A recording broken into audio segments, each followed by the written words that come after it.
आए।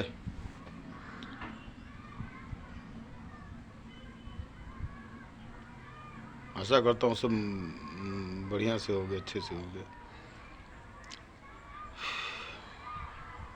आज एक बहुत मतलब भावनात्मक बातें करूँगा बच्चों। बच्चे क्या, फिर वही बात, गार्जियन भी। हम अपने पर विश्वास करके सारा काम करते हैं।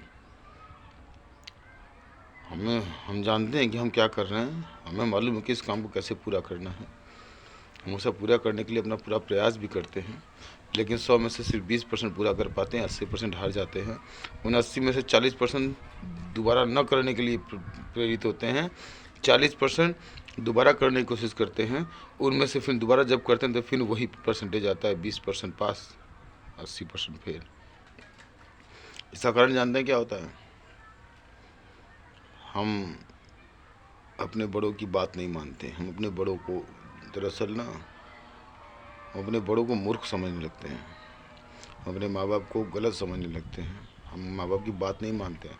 हम ये एहसास तो दिला देते हैं माँ बाप को कि हम आपकी बात मान रहे हैं, हम उनसे छुपाना शुरू कर देते हैं, हम उनसे बचा के ही काम करना शुरू कर देते हैं। उनको ये शो करते हैं कि मैं आपकी बात मान रहा हूँ, लेकिन हम दरअसल सच में नहीं मानते हैं।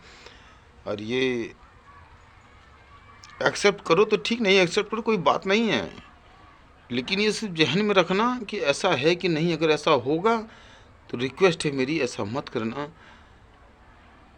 फ्यूचर बिगड़ जाता है।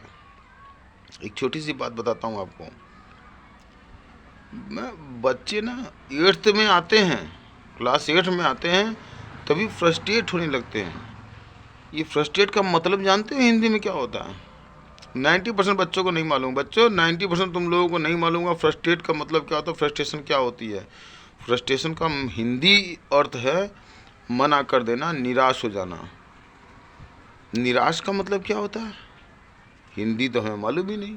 निराश का मतलब क्या होता है? जब आशा के साथ नीर आ जाए, नीर मतलब पानी आ जाए, द्रवित हो जाए। यहाँ पे नीर का, पानी का मतलब है आंसू। जब आशा के साथ आंसू आंसू आ जाए, आँख से जब पानी बहने लगे, आशा जब पूरी हो तो भी आंसू आते हैं, आशा जब पूरी न हो तो भी आंसू आते हैं। तो इस निराशा का मतलब न पॉजिटिव है न नेगेटिव है। इस निराशा का मतलब होता है मन की शांति, लेकिन फ्रस्ट्रेशन का मतलब ही हम लोग कुछ और समझते हैं। फ्रस्ट्रेट हम तभी हो सकते हैं जब माँ बाप का कहना न माने। एक चोर बाप हो, एक डकैत हो, एक बेईमान बाप भी होगा ना, तो भी कभी अपने बच्चों को बेईमानी, डकैती, चोरी नहीं सिखा सकता। वो उसे अच्छा ही सिखाएगा। लेकिन हम तो ढूंढ लेते हैं ना। हम तो अपने बाप को ताव दे देते हैं, अपनी माँ को ताव देते हैं कि तुमने क्या किया, उन्होंने तुमको पैदा किया, इससे ज़्यादा तुम्हारे लिए क्या करना था, तुम तो खुद ही बुद्धिमान हो गए, तो अपनी बुद्धि से कुछ कर लेना चाहिए। खैर छोड़िए, मेरा सिर्फ इतना कहना है, छोटी सी वीडियो है, मेरा सिर्फ इतना कहना है कि माँ बाप की हर एक बात को ध्यान रखना। माँ बाप से लड़ना झगड़ना, लेकिन अपने शब्दों के साथ नहीं, उन्हीं के शब्दों के साथ। माँ बाप ने क्या कहा उसको समझो, उसको याद रखो, और दोबारा अगर माँ बाप उसका विरोध करें तो फिर उन्हीं से कहो ना कि पापा मम्मी आपने तो ऐसा कहा था, आज ऐसा क्यों। वो भी सही हो जाएंगे, तुम भी सही हो जाओगे, और ऐसा होने से ना सृष्टि सही हो जाएगी, संसार सही हो जाएगा। हम माँ बाप के रहते, माँ बाप का सीख के जब माँ बाप को जवाब देने लगते हैं तो सृष्टि बिगड़ जाती है, सृष्टि गड़बड़ा जाती है। छोड़ो, एक अच्छी बात बताता हूँ, कुछ ज्ञान की बात बता देता हूँ मैं आपको। ये तो मेरा भावुकता था, मैंने बता दिया आपको, भावुकपन। क्योंकि ये माँ बाप जब खो जाते हैं ना, तो तुम सोच भी नहीं सकते कि क्या चला गया। तब समझ में आती है सारी अपनी ताकत, समझ में आती थी कितनी ताकत है, ताकत ही नहीं रहती। सोचना चाहिए कि हमें जानते ही ये लोग हमारे बाप के नाम से, हमारे माँ के नाम से, हमारे घर से, और हम उसी घर में रह के उसी माँ बाप से विरोध अगर कर रहे हैं तो समझ लो कि तरक्की अनिश्चित है, हो ही नहीं सकती, असंभव है।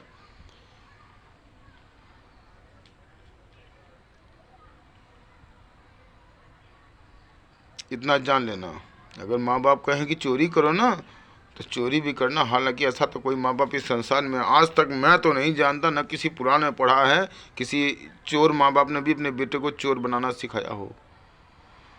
ये लोगों ने कहा होगा, कहानियाँ लिखी होंगी, लेकिन वास्तविकता में कोई नाम नहीं ऐसा है जिसने अपने बेटे को भी चोर बनाया हो। वरना उंगली मार डाकू रामायण लिखता।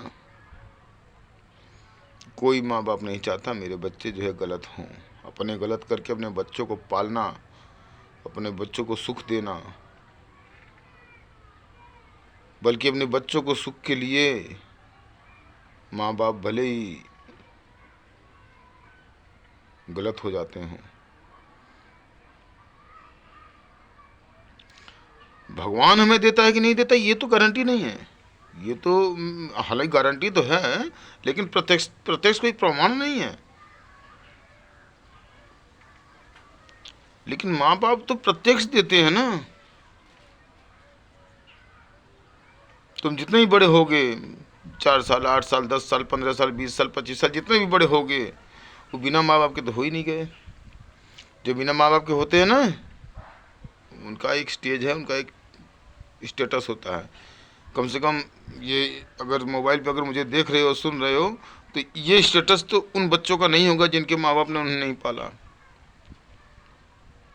अगर होगा तो उन बच्चों की अपनी मेहनत होगी, उनके अंदर भी उन्हीं माँ बाप का खून होगा, उस खून का ये असर होगा। हमारे पास तो माँ बाप हैं अगर, तो बड़ी बात है। मैं मंदिरों में नहीं जाता, मैं अपनी बात में, मैं मंदिरों में नहीं जाता। कभी कभार चला भी जाता हूँ माँ बाप के साथ। हालांकि मेरे पास तो पिताजी नहीं है, माता जी हैं। मैं सुबह और शाम माँ को देख लूँ तो मेरा तो दर्शन हो जाता है, और मुझे बहुत कुछ मिल भी जाता है।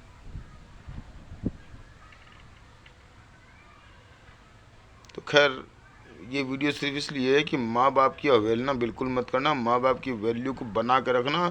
माँ बाप का आशीर्वाद अगर नहीं मिलेगा तो भगवान भी आशीर्वाद दे के पूरा नहीं कर सकता। आप कितनी भी पूजा करा लो, पाठ करा लो, कुछ भी करा लो, कुछ नहीं हो सकता जब तक माँ बाप का मन से आशीर्वाद नहीं मिलेगा। इसलिए हमेशा माँ बाप की सेवा करो। और शर्माने की बात नहीं है, माँ का पैर छूना, बाप का पैर छूने में इसमें शर्म नहीं आनी चाहिए। ये दुनिया देखिए, ये समझ में आए सबको। जब हम पैर छुएंगे, जब हम आशीर्वाद लेंगे, तब तो कुछ बात कर सकते हैं ना। तो फिर अब भगवान के पास जाके तो आंख बंद करके आप पूजा करें, पूजा करना का पता नहीं। पूजा करने के लिए कि पंडित चाहिए, पंडित ही पूजा कराते हैं, कराना भी चाहिए पंडित को, क्योंकि उन्हीं को सब मंत्रों का ज्ञान है। लेकिन मेरा ये कहना है कि बिना मंत्रों के माँ बाप जब आशीर्वाद दे रहे हैं तो माँ बाप की पूजा क्यों नहीं करनी है हमको। और पूजा भी करने को कौन कह रहा है? अरे 1 सेकंड से भी कम समय लग रहा है पैर छूने में, बाकी पूजा तो माँ बाप कर देंगे। जब बाप का पैर छूओगे ना वो, अच्छा एक एग्जाम